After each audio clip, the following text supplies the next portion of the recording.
Facebook, c'est cet outil formidable dont les créateurs interdisent l'accès à leurs propres enfants tellement ils ont peur du monstre qu'ils ont créé. C'est vrai. Dans cette vidéo, Elodie Pou dresse un portrait humoristique de Facebook entre retrouvailles décevantes et poison quotidien. Bon visionnage et pensez à vous abonner. Alors pour parler plus légèrement que ce qu'on vient de le faire, on a un anniversaire à fêter aujourd'hui. C'est l'anniversaire de Facebook. Voilà, enfin, c'est pas spécialement aujourd'hui, c'était le 4 février. Et 15 Facebook ans. a 15 ans, exactement. 15 ans, il est Comme Stéphane Rose. Facebook, c'est l'adolescence. Et alors, comme tous les ados, Facebook, on t'aime, mais parfois tu nous saoules. Comme un ado, on te côtoie depuis 15 ans, on a appris à te connaître, on est heureux de te côtoyer, mais on doit parfois te poser des limites. Comme un ado, tu as changé nos vies en y entrant, même si parfois on aimerait que tu n'aies jamais existé. Facebook, c'est cet outil formidable dont les créateurs interdisent l'accès à leurs propres enfants, tellement ils ont peur du monstre qu'ils ont créé. C'est vrai. Facebook, cet aliment à calories négatives qui nous remplit de vide, ce poison devenu indispensable, le torchon et la serviette, le flacon et l'ivresse, l'ivraie et le bon grain, le fin, le divin et le purin. Pourquoi je me regarde quand je dis ça? C'est pour le cigare. Exact, oui, connaisseur.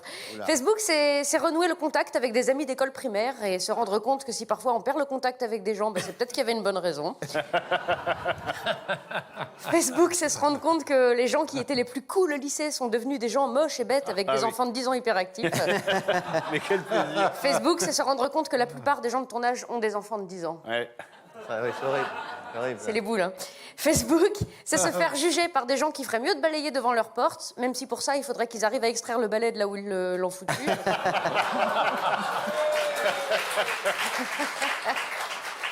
Alors que pour certains, à part le roi Arthur, personne ne peut rien faire pour eux. Facebook... T'as l'image, non? Et le bruit. Facebook, c'est revoir des souvenirs d'il y a 7 ans et se rendre compte qu'il y a 7 ans, tu postais vraiment des statuts tout pourris, tels que ça fait du bien de revoir le soleil. Ou dur le lundi, smiley fatigué. Facebook, c'est être bombardé d'images qui te rappellent que la fin du monde est proche et que le réchauffement climatique s'accélère. Facebook, c'est se moquer totalement du fait que la fin du monde approche et que le réchauffement climatique s'accélère, puisque cette vidéo de chaton qui tombe du canapé est vraiment trop mignonne. Facebook, c'est se rendre compte que certains amis que tu n'as jamais vus de ta vie communiquent plus avec toi que tes vrais amis. Facebook, c'est le pouvoir de t'inventer une vie formidable en choisissant de publier que les moments formidables pour donner envie à des gens qui ignorent que si l'herbe est toujours plus verte dans le jardin du voisin, bah, c'est peut-être qu'elle est fertilisée avec du caca.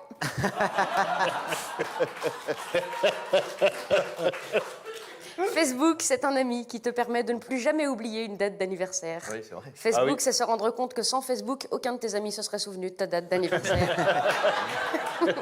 Facebook, c'est recevoir une notification de quelqu'un que tu connais pas et qui t'invite à jouer à un jeu de tir à l'arc à 3h du matin. Facebook est souvent la raison pour laquelle tu es encore réveillé à 3h du matin. Facebook, c'est être invité au pot de départ d'un mec avec qui tu n'as jamais travaillé. Facebook, c'est se rendre compte que tes véritables collègues ont fêté un pot de départ sans t'inviter et qu'en plus c'était le tien, putain. Facebook, c'est regarder des photos de Richard de la Conta aux Bahamas alors qu'il est censé être en arrêt maladie. Ce qui serait pas bien grave si t'étais pas obligé de te taper son travail à sa place. Facebook te sert de preuve pour faire virer Richard de la Conta. Facebook, c'est regarder l'album photo de ton ex avec sa nouvelle copine, qui bien sûr est disgracieuse et ne possède aucun goût vestimentaire. Facebook transforme n'importe qui en avocat, médecin ou psychologue autodidacte et permet à n'importe qui de dire n'importe quoi. Ce qui est une bonne chose puisque sans Facebook, on saurait pas que la Terre est plate et que sa surface est infectée d'Illuminati reptiliens populistes. Facebook, c'est subir la vie des autres, subir leurs photos de ski quand tu bosses, ce qui te donne envie qu'ils se fassent des bosses quand ils skient. Oh, joli. Subir leurs mômes en maillot l'été, cartable sur le dos en septembre, au pied du sapin en décembre, couronne sur la tête en janvier, cherchant des œufs en avril, année après année, jusqu'à ce qu'il y ait assez d'années pour qu'ils fassent un pêle-mêle avec les photos de leur gosse qui grandit, avec de moins en moins de dents et de plus en plus de boutons. Facebook nous a appris des expressions telles que charge mentale, perversion narcissique, grossophobie, violence éducative ordinaire, pour que des femmes au foyer désespérées puissent mettre des mots sur leurs mots, alors qu'il leur suffirait pour se sentir mieux de lâcher leur téléphone et de se trouver une véritable occupation. Facebook nous a permis de rire de nos aïeux, qui croyant maîtriser la technologie ont pris des photos de leur couverture pour les mettre en photo de couverture, et des photos de profil pour leurs photos de profil. J'en connais. Facebook nous dit quel film regarder, comment nous habiller, ce qui doit être moqué, adulé ou pour qui voter. Facebook, cette arme ultime du gouvernement pour étouffer la révolution, dont se servent si bien les révolutionnaires pour étouffer le gouvernement. Cette scène ouverte, gratuite et sans filtre pour des milliers d'artistes, sans qui nous n'aurions jamais vu ce japonais jouer de la harpe avec ses attributs virils. Tu l'as vu ? Ou cette femme russe jonglée avec des nourrissons. Eh oui. Ça, c'est bien. Facebook et ses applications super utiles pour savoir à quoi tu ressembleras quand tu seras vieux, quel personnage de Plus belle la vie te correspond le mieux, combien de temps tu survivrais lors d'une apocalypse zombie, si ton appartement est tendance ou si ta belle-mère est toxique, et inversement. Facebook, sans qui je ne saurais pas que Stéphane Rose fait la collection des photos de façade de bar à ongles. C'est vrai. Très belle collection. C'est vrai. Facebook, sur lequel je vais publier la vidéo sous-titrée de cette chronique pour que tout le monde puisse la liker, la partager Eh oui. et la commenter.